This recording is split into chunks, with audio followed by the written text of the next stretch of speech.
हाँ तो दोस्तों जोमेटो के क्वार्टर टू के नंबर्स आ चुके हैं, तो उसी के बारे में हम इस वीडियो में बात करेंगे और जानेंगे कि आपको जोमेटो के अंदर इन्वेस्ट करना चाहिए या नहीं।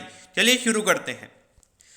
तो देखिए यहाँ पे जो टोटल रेवेन्यू का नंबर है ये पिछले क्वार्टर के कंपैरिजन में 21% से बढ़कर 1024 करोड़ का यहाँ पे कंपनी का टोटल रेवेन्यू का नंबर इस क्वार्टर में आया है। तो यानी कि देखा जाए तो 1000 करोड़ से ऊपर का यहाँ पे एक क्वार्टर में कंपनी रेवेन्यू जनरेट कर रही है। जो लॉस का नंबर है वो यहाँ पे आया है 434 करोड़ पे, जबकि पिछले क्वार्टर में ये नंबर 360 करोड़ पे था। यानी कि अगर हम देखेंगे तो 74 करोड़ से हमें यहाँ पे जो लॉस का नंबर है वो बढ़ता हुआ नजर आ रहा है। तो ये थोड़ा मार्केट को शॉर्ट टर्म में डिसअपॉइंट कर सकता है।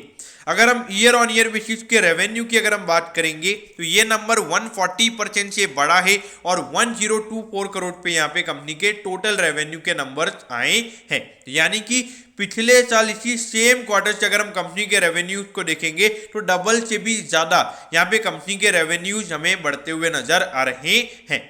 लेकिन अगर हम लॉस की बात करेंगे तो ये नंबर भी ऑलमोस्ट हमें डबल होता हुआ नजर आ रहा है, क्योंकि अभी कंपनी को 434 करोड़ का लॉस हुआ है, जबकि पिछले साल इसी सेम क्वार्टर में कंपनी को 229 करोड़ का लॉस हुआ था। यानी कि अगर हम देखेंगे तो 215 करोड़ से हमें यहाँ पे 205 करोड़ से हमें यहाँ पे जो कंपनी के लॉस के नंबर है वो बढ़ते हुए नजर आ रहे हैं।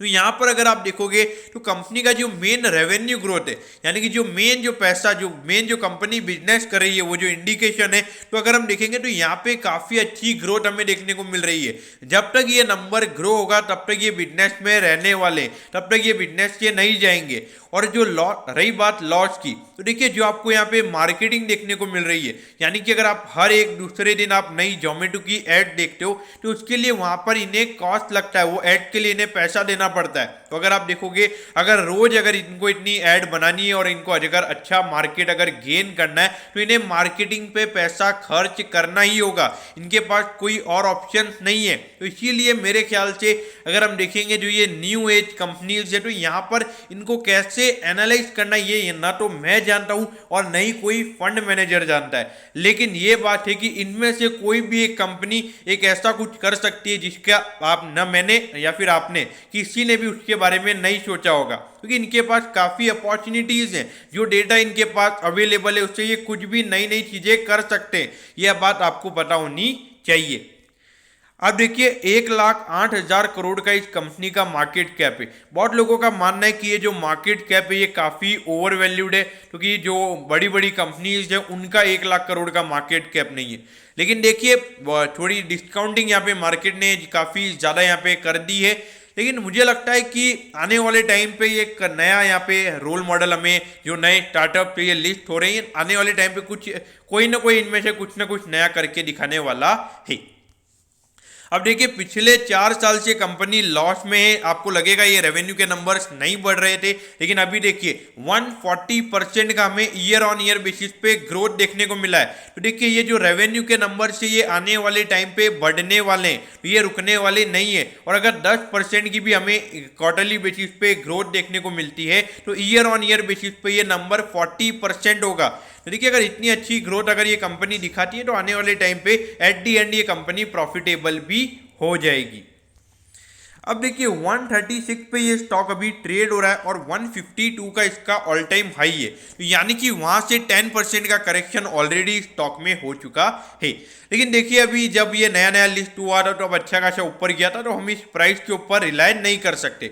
देखिए शॉर्ट टर्म के लिए यहाँ पे थोड़ा मार्केट थोड़ा कम लॉस एक्सपेक्ट कर रहा था, तो यहाँ पे देखा जाए तो शॉर्ट टर्म में थोड़ा करेक्शन हमें देखने को मिल सकता है। लेकिन देखिए अगर आप जोमेटो के अंदर इन्वेस्टेड हैं तो यहाँ पर एक बात आपको हमेशा ध्यान रखनी है कि अगर ये इनका जो टाइम पीरियड है, यानी कि जो फंड मैनेजर इनके अंदर इन्वेस्टेड है, अगर उन्होंने सोच रखा है कि 2 से 3 साल में ये कंपनी प्रॉफिटेबल होनी चाहिए, अगर जब ये प्रॉफिटेबल नहीं होती है तो बुरी तरीके से ये जोमेटो को वहाँ पे मार्केट में पनिश कर सकते हैं। तो इसीलिए अगर आप एक एग्रेसिव इन्वेस्टर है, आपका रिस्क एपेटाइट काफ़ी हाई है, तो ही आपने यहाँ इन्वेस्टेड रहना चाहिए। अगर आप ज़्यादा रिस्क लेना पसंद नहीं करते तो मेरे ख्याल से जोमेटो ये जिस तरीके का स्टॉक है ये आपके लिए बिल्कुल भी नहीं है। तो दोस्तों मैं होप करता हूँ कि आपको जोमेटो के Q2 के नंबर्स के बारे में सब कुछ पता चल गया होगा। अगर आपकी कोई भी क्वेरीज है तो आप कमेंट कीजिए, मैं ज़रूर आपके कमेंट पर रिप्लाई करूँगा। ओके दोस्तों, thank you, have a nice day.